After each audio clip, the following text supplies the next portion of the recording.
Very good. Good morning and welcome to the April 29th meeting of the Adrian Main Street Board of Directors /DDA. And we'll get things, you've done roll call. You can see who's on the screen as well. Thank you, Meredith. And I want to get a motion to approve this agenda. There's been a motion and support. Any further discussion? All those in favor indicate by saying aye. Aye. All those opposed, the same. Excellent. We'll work with this agenda. The first is to go ahead and introduce our Main Street. Thank you very much. Are you able to hear me? Is this okay? If you pull it forward just a little bit. Yep. Okay. Well, we had the opportunity to share a lot of information with you last night. Really impressive to see the participation from the community with all type of comments. So this morning, we wanted to just give you the opportunity to take a look and say how you feel about the information that was shared, and then confirm the next steps as we move forward to the development of this and implementation of this strategy. So overall, and now I'm hoping you have the opportunity to really just digest and say, when we think of the strategy, really coming from the virtual environment of connections that we've had before to now having the opportunity to be in your community, I kind of sense from driving throughout where is, that market that I was talking about yesterday or last night. And then, what are the opportunities for downtown? But again, just to confirm, you have a tremendous, I would say, outstanding building stock. It's just outstanding. The historic character that you have. I see buildings that have been changed, right, throughout the years, but overall, you've been able to keep the genuine or the authentic feel and the character of downtown. And that now with Main Street is an opportunity to really confirm that commitment that anything that will go on will have an opportunity to, follow best practices, important standards, but also that push for the type of economic environment that you can see downtown develop. It is, yes. I just wanted to say, I don't know about the rest of the board, but I really was not surprised by what the community said, what the youth said, what the leaders said about what's missing or what's great about downtown. It's a lot of things I think we've all thought ourselves or we've heard as well. So that was encouraging that we were already on that same path, because really nothing was surprising, at least to me last night, that came out of that. I would have said that's what those responses would have been. So that was encouraging that we are already thinking that way. So I feel like it's a good segue into carrying out this strategic plan. I think what's more encouraging too is that I have been in a lot of communities and seen a lot of youth surveys, and most of the time it's like we just walk down there, maybe we get ice cream because that's the only thing we can do. We don't feel safe, we don't feel safe walking, or the crosswalks need help and stuff. None of that came through your youth survey. And in fact, they said they shop. They come here for food. I haven't seen that in a lot of youth surveys. So I think you guys have even more than just a base. You already have the youth coming down here and doing things that we want them to do and generating economic activity, which is better than a lot of communities. So I just wanted to point that out. Also, I want to say that I think that we have in this community, we have longtime investors. I mean, I bought my building in 1987, I think, and it's been changed a few times, but it's been a long time investment. I think those long-time investors are still here, and we've added investors, and we still need more investors. They shouldn't all be the same investors. We need various and sundry investors. I think that the people in this community, the downtown people, are waiting for an invitation to good neighboring. I think that a few of them are hesitant to come out and work together. I think that's contrary to retail mindset. But I think this community is a great community for that mindset. Like I said last night, this shopkeeper would love to help that shopkeeper. I've seen our restaurants send ice down the street to them down there who didn't have ice. I think they can all do that. If they're given, you'll have a few who don't want to, but that's okay. Let those that are of kindlier spirit start the first way. I think that what you see in our youth, if I can switch subjects, I think we have a family community here. We have exceptions to the rule, and we have the kids who are not, who might want to, but just don't have that type of family. But I think our schools are built to be family oriented. I think their parents might be in that restaurant and their kids are in that restaurant. For the most part, we are a family community. And I think that's what you're hearing. And if we don't take stock in that, I think we'll lose some of that.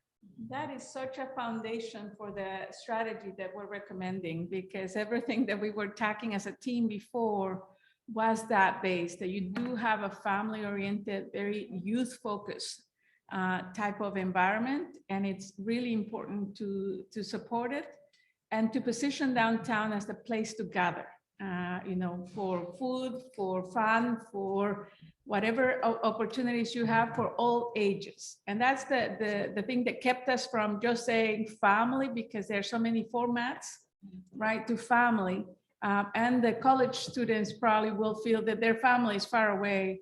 But if you really look at downtown and the position for, bringing the community together so they can see this as their hub, as what we said, the third place, and the opportunity to really look at how to not only leverage the market opportunities you have, but really push the market. And I was sharing just earlier that, that market of 5 minutes and looking at the income that it's slower, I do see the businesses on the skirts already capturing that market. And you in downtown trying to push that market up. And so I can see that dynamic already playing an important role here.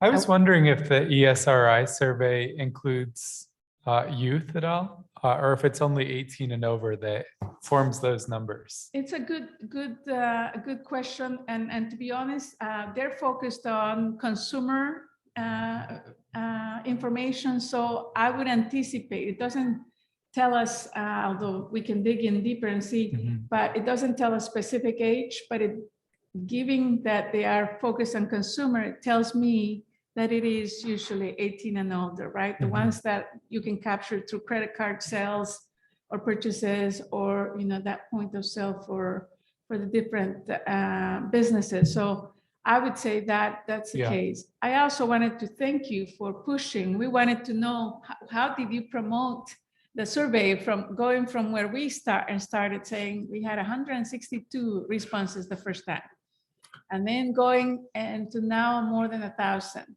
And considering that the 511 that came under the community survey also had 20% of the 18 and 24. Culver's gift Everybody, card. everybody. Actually, it was the meeting you had with us where Lee started breaking down with ideas. Actually, she did that on a phone call prior to that meeting. And then we got to that meeting, we put all those ideas on the table, and all of us, it sparked this. We could realize right then at that moment, we were just missing it. We just weren't seeing it. And it was really easy once we figured it out, once you showed us. It's a profession, right? Like, it's not easy to get survey responses, and Right. so it doesn't come naturally. No. But doing the QR code and just really All those spreading ideas, that it, was and we great. all had different areas that we were trying to really promote it at. I wanted to call Jerry out on the Croswell, because the strategy you're talking about, she already does some of that at the Croswell. All of our schools have theater programs. She invites all those kids to see her theater programs, and then those kids and their families are involved. Then they go out and they do their theater programs with their families.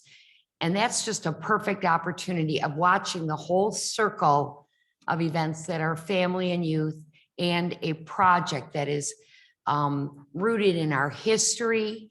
It's an arts and play. It's the whole cycle of events and family oriented.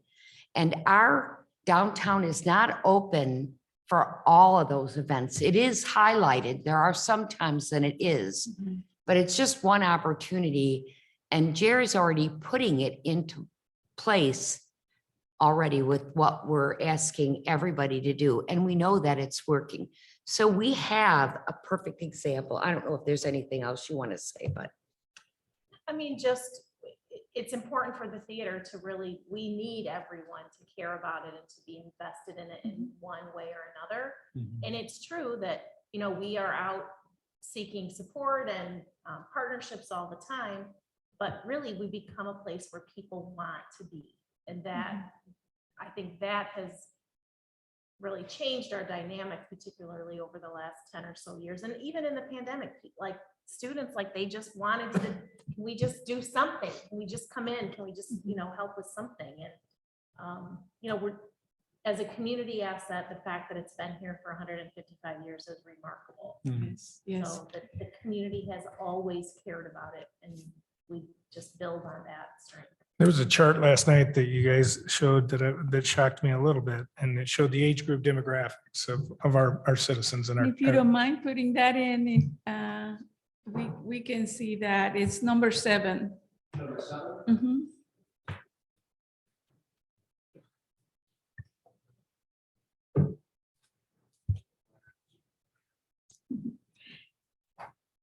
The age group of participation, you're saying? No, not a participation of that, but of what we really have here in this community, the age groups of the community. Okay. Yeah, yes. the actual demographics. Okay, then that would be, well, it's still in 7. We can see it.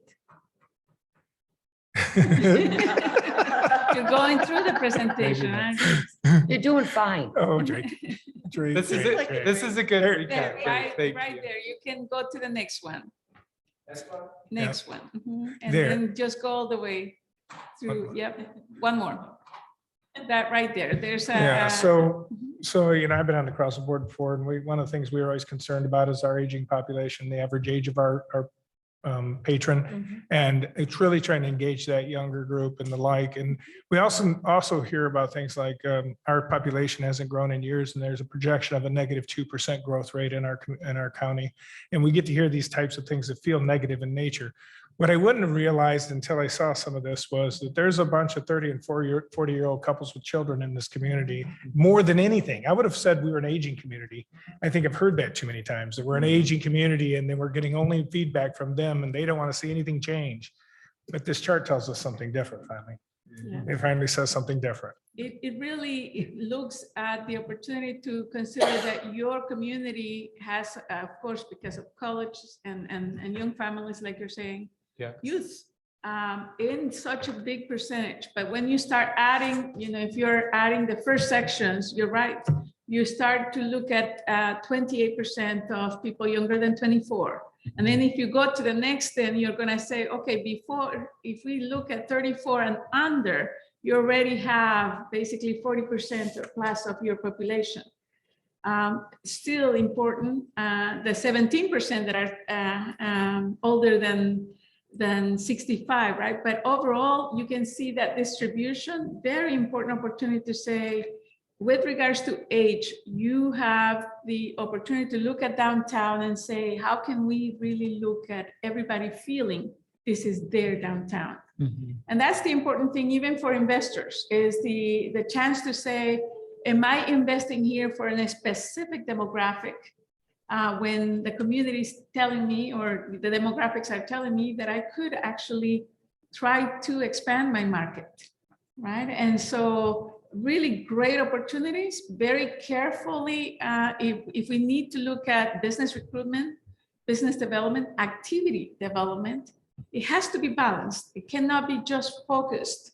And I'm hoping that's the key. I would say looking at the businesses from, you know, when you cross the tracks versus when you are in downtown, I can see you're pushing the market here in downtown, trying to create more of an upscale environment.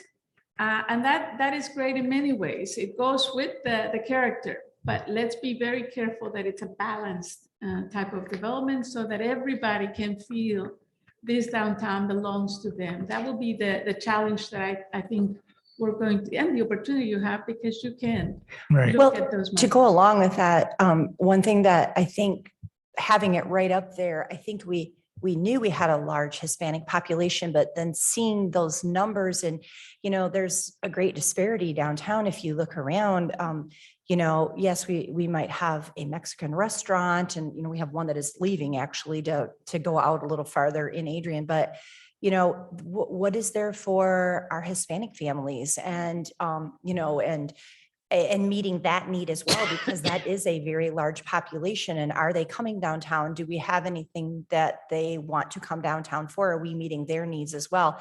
And I think seeing those numbers really brought that to light last night, that I think we knew it, but then to see it, we're like, wow, there's a gap there. Yes, and let's make sure that we don't make assumptions, because as being a Hispanic woman myself, I always hear people assuming that the Hispanic market is the lower income, the uneducated, the ones that need some support and help. And granted, we all have those sectors. But in a lot of ways, the Hispanic market has such an spending power across the country that it's untapped. And at this time, unless you help us believe that downtown is there for us, and naturally our culture actually calls for downtown to establish a business, to be in and the place that has the celebrations. And so there's a lot of alignment between the cultures, also the Asian culture, the African-American culture. You have a diverse environment. You can really reflect that opportunity. So I'm hoping that's an opportunity. When you think of 1 out of 5 people in your community is Hispanic, then, if are we targeting and marketing just to the 4 that actually, or are we targeting to everybody? And that's the opportunity that you have. Do you think we should be looking at anything when it comes related to that, like with translating, like should we have things also available in Spanish? I mean, because our Hispanic population here is very largely Spanish speaking. Only like I teach at a school that I have a bilingual teacher there. The majority of my families do not speak English. And so, I think about those things all the time, like how do they live here and like everything's in English and how do they and so I'm just being cognizant of that. And I wonder, because I don't see a lot translated, but you can go to Detroit or Chicago, or I used to live in Chicago, and a lot of things were translated. They were in both languages. You could find other languages as well, but pamphlets for downtown were in a couple languages, and maybe signage, or I don't know, just looking at that as well. I would definitely recommend to consider, how would you like to be in a different environment? Let's say, I went to Germany, and when I found things in English, it was the comfort zone that I was looking for, right? And so similar here, I can assure you that if somebody establishing a business in your community, they have somebody or they know the language. But the comfort zones are what's important here. What makes me comfortable and welcomed?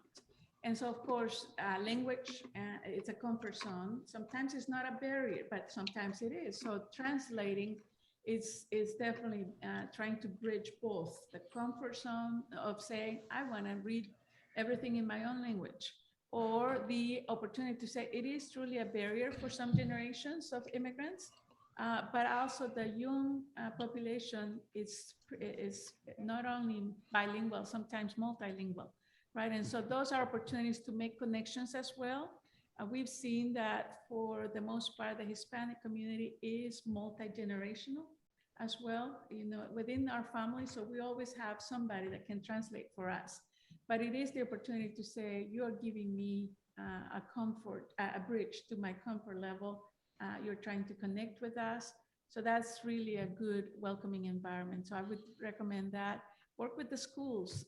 Most Hispanic families that is a very important connection, the churches, et cetera. So those are opportunities to say, yes, that's within the opportunities that you have for building a program that looks at the 4 points and say, can we really look at how to build a balanced approach to our audiences here?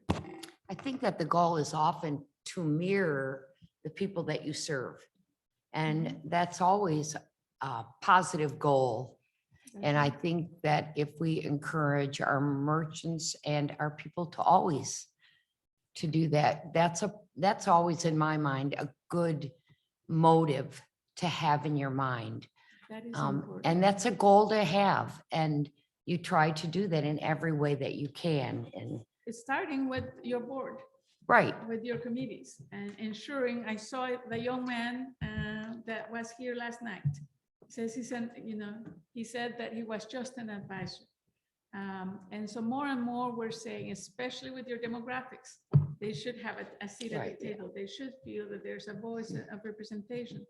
And in some cases, it's not just about one. It's about perhaps a team of youth, young leaders that will see the opportunities to engage others. And you have plenty of examples here in Michigan. Charlotte Boyd establishing a junior Main Street program where those are specific opportunities for youth to say, we'll do projects to activate alleys, we'll do projects to develop a downtown app. That's what you have in a small community. Lindsay's doing that? Yes. So I couldn't do it because of COVID, but that was one of my things that I really wanted to reestablish. It's something they had quite a few mayors ago, back with Mayor McDowell, but they had a mayor's youth council. And I am wanting to bring that back. I've actually already had a meeting with Nate Parker at Adrian Public Schools about it. I've also had a meeting with Boys and Girls Club about it. And so we can put the Main Street spin on it, because I am actually reinstating the Mayor Youth Council this summer. So there we go, guys. That's wonderful. That is wonderful to hear. And that, again, an opportunity to give that youth council a chance to say, let's prioritize on downtown as the heart of your community. And that's the strategy that we're really looking at, again, based on that family-oriented youth strength that you have. How can we create an environment, a position for downtown to really be the place where the community gathers, the place where people, local and visitors, feel like they've arrived. It's really, you have a strong base to start. Just a great opportunity to see this information and say, what will be the programming that Main Street will create? And so we are suggesting then that you look at your physical environment and the opportunities to create that welcoming for all ages. The youth wants more activities. The community wants more activities as well. First Fridays have proven to be successful because one of those first initiatives. Now, how can we expand it so it's not just in one area, it's not just one day of the week, but those are opportunities to incrementally build that sense of activity. Like I said, the third place is something that the economy is helping us. That's why new businesses or more businesses are really looking at not only selling that coffee, but making sure that the people feel welcomed in that environment to the point that they can sit on a sofa and chat, right? It's just that experience that really is driving people, and downtown has the best position within our new economy to really be successful. So it was Cole Bobian that said he was an advisor last night, right? So he's the one that sat with me and said, I'm 18 years old. I'm not going to be able to get in a bar. I'm not going to drink, but I'd sure like to come down here and have some activities that we could do. And you're missing a whole group of us that are just looking for games, which we heard last night, activities of some sort that is not related to a bar or restaurant. And he said right out of his own words there, you hear it and you're like, wow, that was so obvious. I didn't realize it. And so it goes to this whole thought.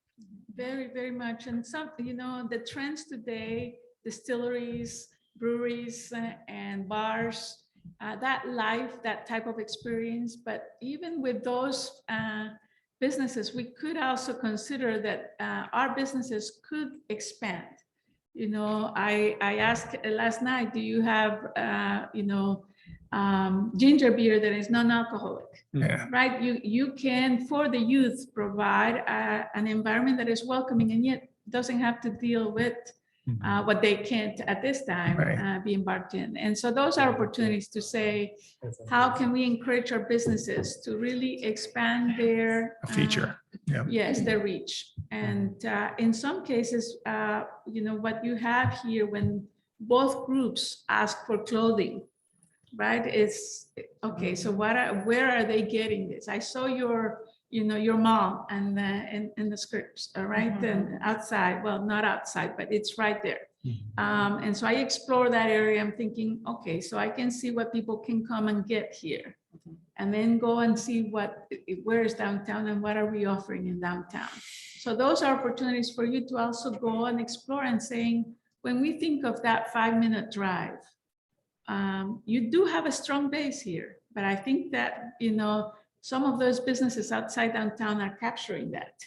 And so what are we going to do to really make it so that perhaps we don't compete with price, perhaps we don't compete with cheap or convenient, that quickly. Perhaps we can just establish that position to say, we are the place to be because you want to feel comfortable.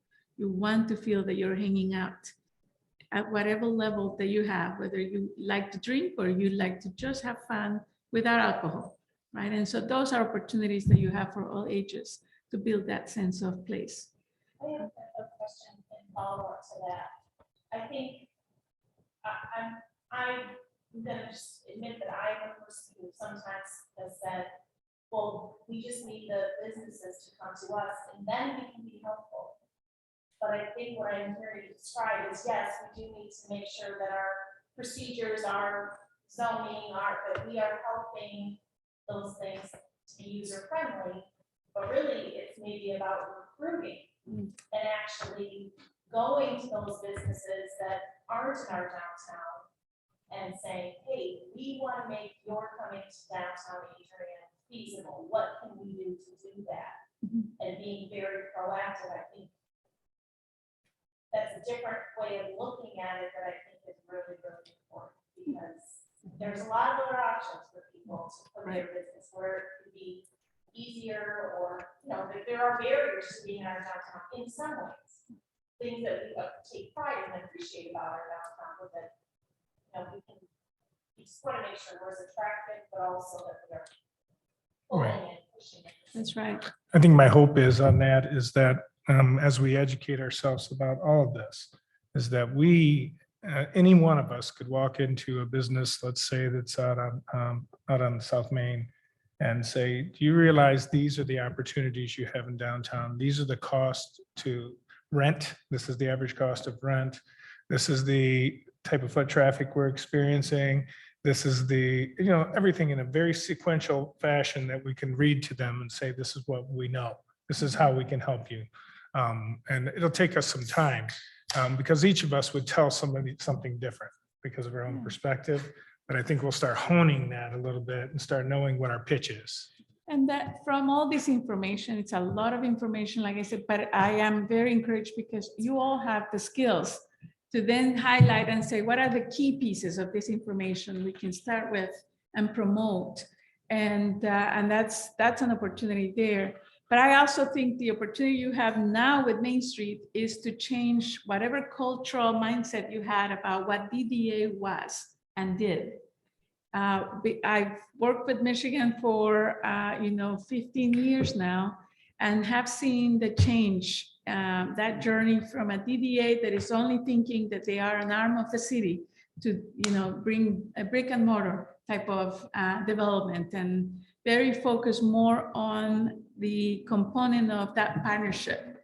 But the reality is that you are a format that is basically paid by the property owners. And so the property owners are investing in downtown, not on behalf of the city, on behalf of themselves, right? And so now it's an opportunity to say the city has the continued role to be the regulatory agent here to serve the community. So standards, good practices, important for the city. You can help the city as you're in that partnership.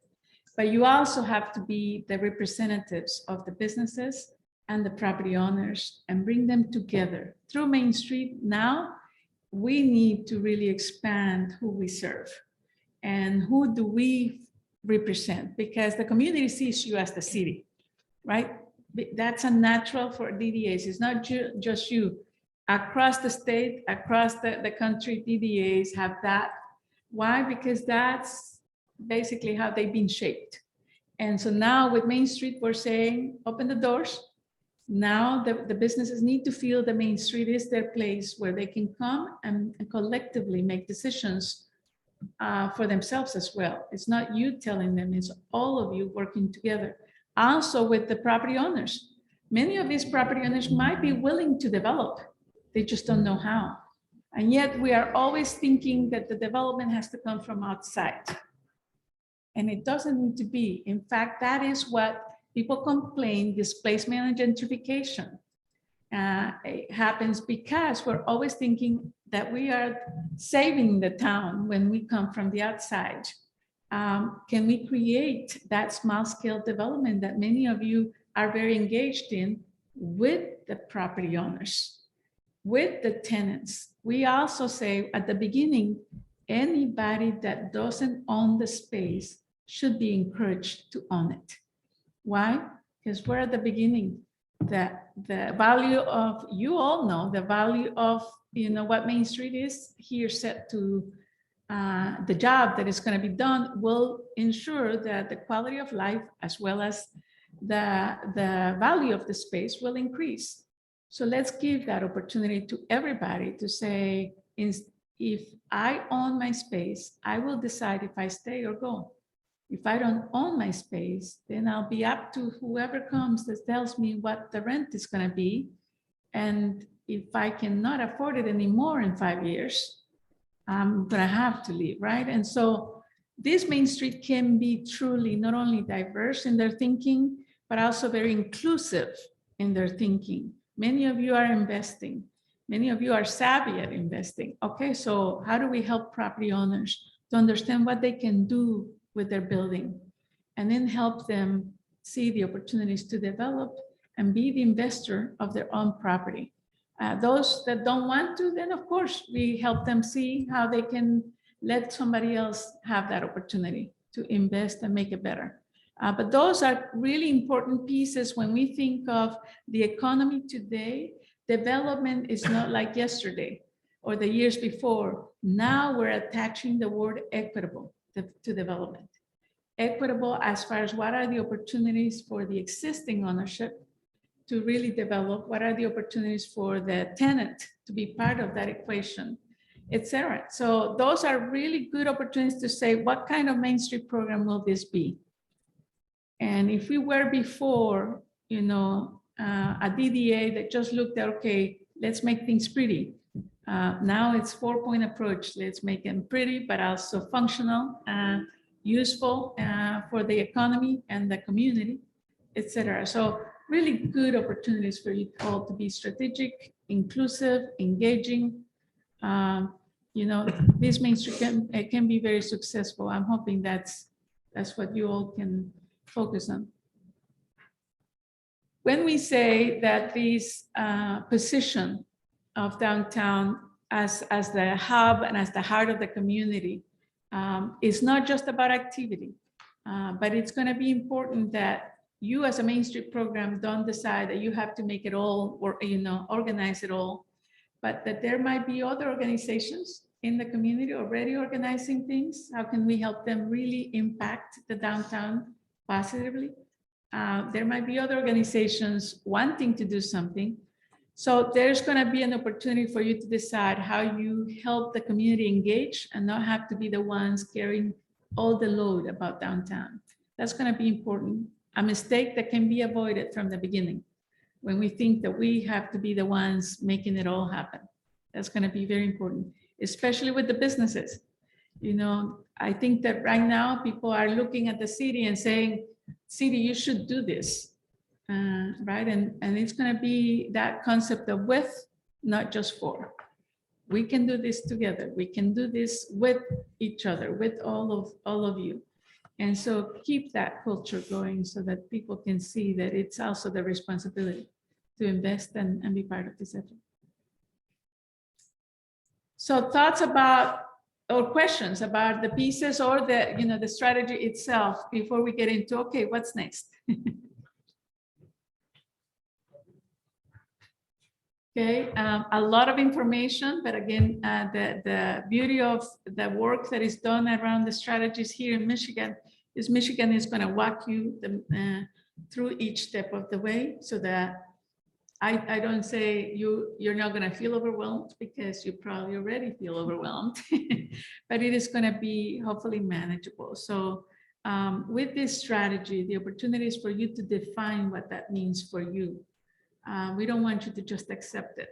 We want you to really decide, how is this going to be shaped? And so that comes with the next steps, and Lee can explain a little bit more. Yeah, so after today, we'll have 2 more kind of work sessions. So the first work session is a 3-hour workshop where we bring in a consultant named Patrice Martin. She'll work with you on developing goals and then measures of success, so that we'll really be able to track if we're moving the needle towards implementing your strategy. Then after that meeting is another 2.5-hour workshop with me, where we work on projects and initiatives. So we'll go through each of the 4 points and determine the priority projects for this year, and then longer term 3 to 5 year projects that will help us meet the goals and measures of success we set with Patrice.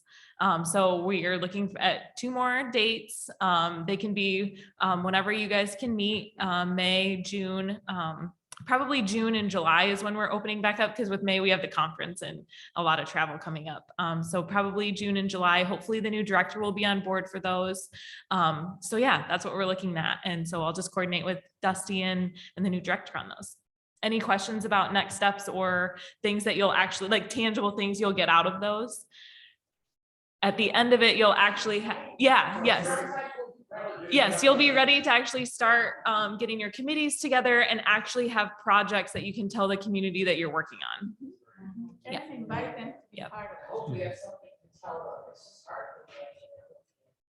You will. I Yes, feel like exactly. yeah. Yep. Yeah. The couple things I do want to take a look at, the Msu Strategic Plan that was mentioned last night, and I know had been an initiative. I do want to take a look at that. Any other planning documents that you might have that might have particular initiatives that we should look at? So if you look at our website, and you'll see not only our strategic plan, you'll also see our story, it's called. The Gibbs study Oh, the Gibbs study. and the Okay. parking study. Parking Yeah. study, but we also had the interactive map that you're seeing. The story map. Cool. Okay. That we have. So there's been a lot of work, but I think that we all felt, remember when I talked about silos and how we all came together? Yes. In the application? I think prior to that is when we did that strategic plan, when we were all separated. And so I think there were some great things that came out of it as far as our priorities, but Yeah. I think you heard a little bit of that desire last night. Is Can we walk back through that one more time? Yeah, absolutely. And we do that will. again And update that, Yep. because I don't know if it really is representative of us. Yeah. Of all of our. Us now. Yeah. Us now. Right, Yes. right.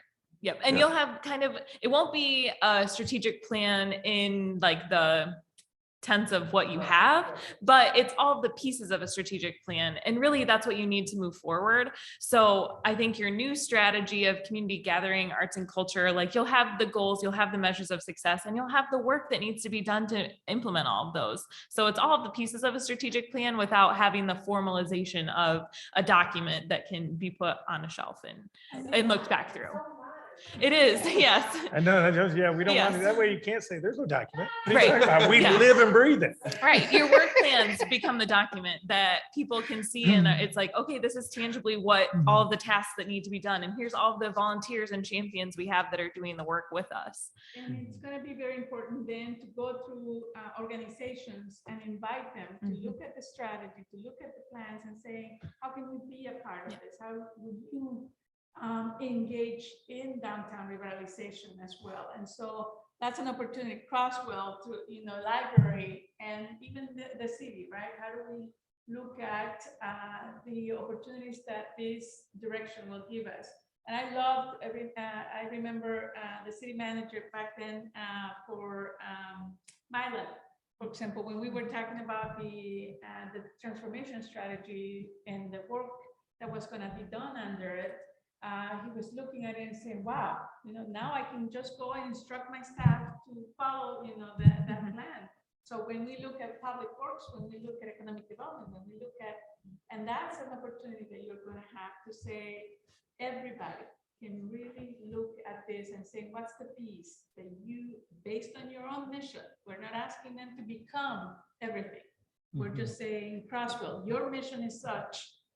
Within that, how does this strategy fit? And I believe it aligns very clearly, right? And so library and every other organization you can think, you will invite them. And hopefully this will create such an environment where everybody sees downtown and says, we have a piece in that. We want to be, and you're going to see the power of more working on downtown revitalization to the point that it can become a community-driven revitalization effort. You answered my question because I was going to ask, because, we have some skepticism when it comes to Main Street, even, the DDA board or whatever it might be. And I think you saw a little bit of that last night. But, there's some that are just, well, we've always done it this way. We don't want to change. We don't want to think outside the box. We don't want to, and so how do we overcome some of those obstacles and hurdles and get them involved and help them feel like they are a part of this and take ownership in it? And that's going to be the opportunity for businesses to say, okay, so if everybody seems to be following this is going to be the place. How do I then offer that environment here in my business, right? And what can we do? Sometimes you'll see that some people need help because they've been thinking all by themselves in the old school of thinking. And sometimes they need a push and saying, did you know you can consider this? Some of the businesses in different downtowns are adding inventory to their products. They're adding they're changing or rethinking their space. How can I, instead of doing it this way, make it more inviting? Because the strategy is about helping people feel that this is their place, right? And so that's going to be an important opportunity where you all and the committees have that focus. Why do people not want to, when they see good things happening around them, what makes people not want to jump in and be a part of that? What intimidates them about them? What frightens them? They might not think they're good enough. They might think it's going to cost them something. Why would somebody not want to get involved at some things? They might not feel they're good enough. They might feel it might be a language thing, or they're from a different side of the block. They think they're better than we are. Sometimes it's a barrier. You have no idea what it is. Well, I have found that sometimes if you don't push hard at the front, and if you let them, and then you come at it from a different way, but, well, okay, so you don't want to be a part of this part of it. Can we help you be a part of this? Or have you ever thought about this? Or, hey, we have some of these things that are extra. Can we just give you some of those to be a part of it? Or can our kids, like the window project, decorating the windows? Hey, can we send some kids over to talk to you about decorating windows for this project? Sometimes people are nay, and they're intimidated and you don't know why. it's the smallest percentage of your people. It though. is So going to be, but we've let's see. seen them. But one of the things that you'll have to, when I first started as a Main Street director in a community, I visited a business owner who looked at me and said, I'll give you 2 months. You're not gonna survive. And I said, good, I'll take it. I'll take that bet. And I said, but if I survive 2 months, then you're gonna have to figure out how you're gonna become engaged. And so, 2 months later, and I started going, right? What I noticed though, is somebody like her was programmed with that mindset based on the failures that she saw time after time. The same organization, promising things that didn't happen. People basically saying that, now with this plan is going to happen. And so she learned that promises didn't get fulfilled, Right. that, everything doesn't happen. Mhm. And so that programming is going to change with works in this, with action. And you're going to teach them that when you produce, they're going to say, oh, okay, I guess they did produce. They might not just jump and say, now I'm with you guys. Right. But that programming needs to change probably incrementally. Might not be, for some of them, they might Exactly. be ready. And like I said, a lot of the people, you Right. might be the visionaries. Like there are some people don't have storefront, but like my law office, we don't need storefront for an event, but they could use our storefront. And that's some of the things you can give them in exchange. Like Sauce wanted to do luncheon when they were doing lunches out in front and use our front. We don't care. They can, That's they can go excellent. next That's- door with their tables during lunch. We didn't mind that. That was a great use of our space too. We didn't care. That's going to be the opportunities that To give and when take. working with each other, you're going to start seeing, and you're going to open people's minds. Also, the opportunity to share information is such an important piece to change mindsets, Right. because who is at this time sharing information with the businesses? I mean, you can probably say the city, the county, every economic development organization has data. Who is sharing it? No, we are the only ones that call ourselves experts. And then we don't share anything and expect the businesses. Why is it that they don't understand this? Well, nobody has transferred that. So Main Street will need to share data, will need to help them, because when you hear this concept of 80% of the shopping is done after 6, wow, what am I doing opening until 5? Mhm. If I'm missing that type of market, should I push myself a little bit? And then I start thinking, right? 70% of the shopping is done by women. Okay. Who's my customer base right now? And why am I not getting a woman? And then when men buy, they need to buy it in package, because they don't want to be searching and dealing. This is psychological data that is being analyzed, and it's out there. But many of the businesses don't know a lot of these pieces that sound like it makes logical sense, but I didn't know that. It's always been interesting to me. I've listened to it for so long, and that is the anger that you hear towards City Hall or to the DDA that says, my business is not succeeding because you have not helped me. I get to hear that over, and you have not helped me. You haven't done something, and it's because of that, I'm not going to succeed.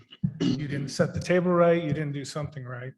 And I think we have to shift our entire approach from saying, you really should motivate yourself to go get more information to, would you like to see what we're working on and the things that we're sharing with our other people and how they're using it to succeed? And it's just a completely different way of treating them, because you heard it last night. It was our fault. It's our fault, and I don't mean to be so coy with that, but I've been listening to it for so long. It's going to be important to be reflective as well. And part of those opportunities with Main Street will be what you decide that is supportive of the businesses for programming. So for example, in the past, Michigan Main Street has supported with visual merchandising type of educational workshops. Just to give you an example. Why? Because some businesses don't realize that if they actually shifted a few things, they will be more appealing.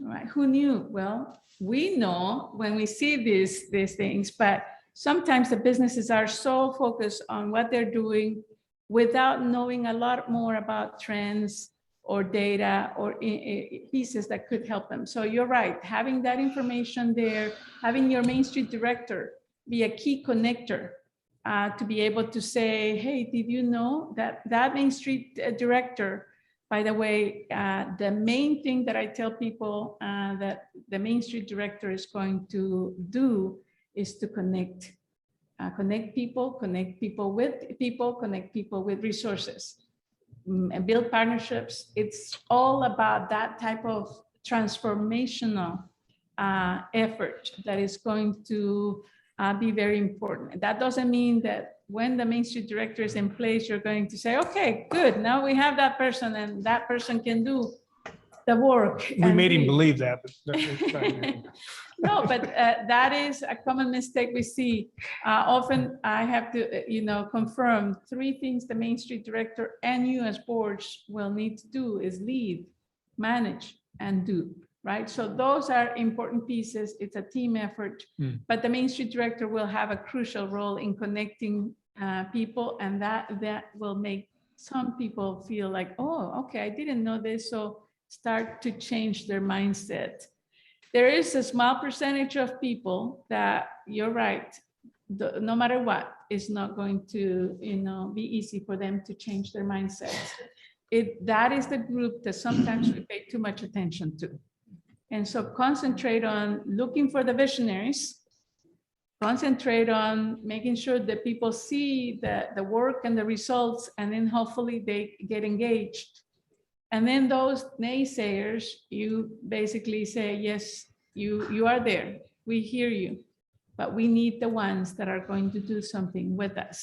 And we need to keep moving forward. So keep in mind that that's definitely there. When you look at the transformation strategy we are suggesting, again, is also not just about building downtown's position as the place for the community to gather and to enjoy, but also really leveraging your assets, right? We say arts and culture, but it's the history, the heritage. How many people know your history? How many people know your heritage? I have people that tell me also the newcomers try to change our buildings, and or the facade is inappropriate. Well, who's teaching them that what's the appropriate and thing? So when you look at all these assets that you have, educating the community about those assets, especially the youth, especially the newcomers. Why? Because I believe that when people are educated about your assets, they'll be the ones trying to preserve them and keep them as well. No, I understand that you need to change. You're feeling it already. So with that in mind, we'll be happy to answer any more questions, but this information then will be shared by Michigan Main Street. And then again, digested through the next couple of workshops. It's been great. I really appreciate that. Thanks for being patient with us as we work towards the director. I'm going to miss all the other directors. So I'm going to do days up next. So.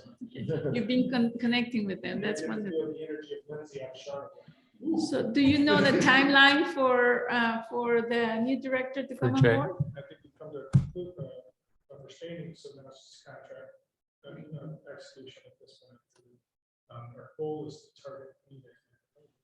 I was gonna say, 16th of May. Sorry, they haven't seen these.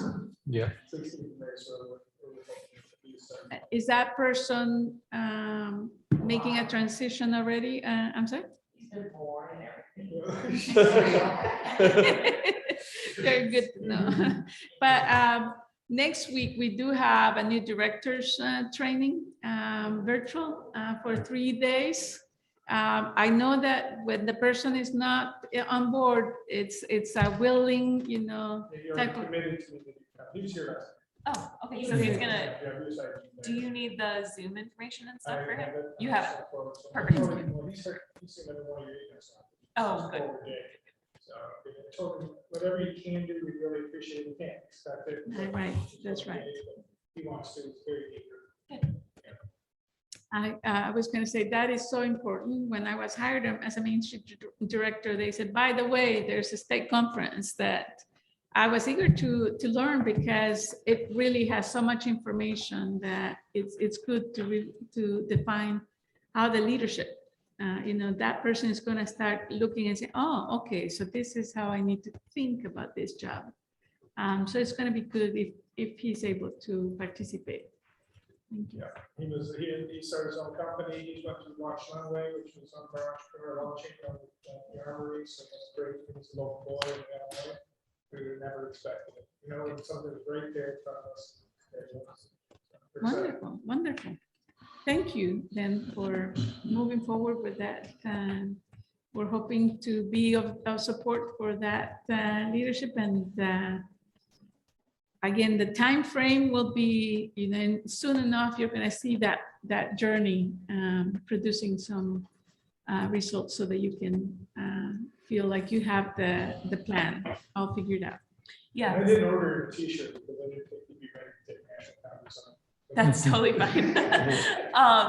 If you could at your May 11th meeting, I know that's when your next one is, if you could talk about some dates in June for the workshop with Patrice, then I can forward those along to her to see what might be available for her. If you don't have any questions, we thank you and I appreciate the opportunity. Yeah, we're really excited. Thank you. Can we get a copy of the PowerPoint from last Oh, night? yes. Okay. You'll get everything. You'll Okay. get a PDF of that and then all of the data and raw results from the survey and everything. Yeah. Oh.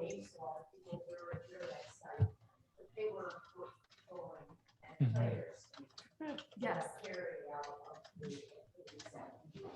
Mhm. Yes. Yep.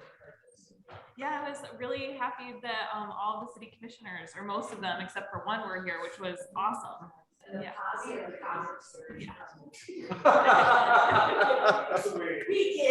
Yeah, yeah, no, that's good. So one thing really quick from the PowerPoint, there was a lot of information. It was suggested that we try to do some infographics. I was thinking an executive summary that could be shared to digest the highlights of it. I did start to collect some of that information, but I didn't know if somebody in this group is going to be responsible for getting us to that next step of communication. I don't know, what do you think about that, Norma? Like putting together like an executive summary of what is most important, or providing them the slides, they could do it? We're happy to do either way, but I would say you deciding what information might be appropriate will be good. So you'll receive the ESRI packet. It's a lot of profile reports. What I highlighted last night was just very basic information from that packet. And then the surveys, there are spreadsheets with all the pieces of information. What I highlighted was a summary, and I would say that is probably the important without having to deal internally. You do want that information. So I would encourage you to really take a look and see what might be more. By our meeting on the 11th, you guys can dose the youth of something very interesting, something we could act upon as an impact. Write it down. I thought the word clouds were like, that set off You like that? so much stuff for me. That just set, like, It's usually very, yes. even though it, like the mayor said, it wasn't surprising to me either that that's what our families and our youth particularly said. It's still like set off all these bubbles in my head. So that, I think that's especially useful. I know, Yeah. yes, yes.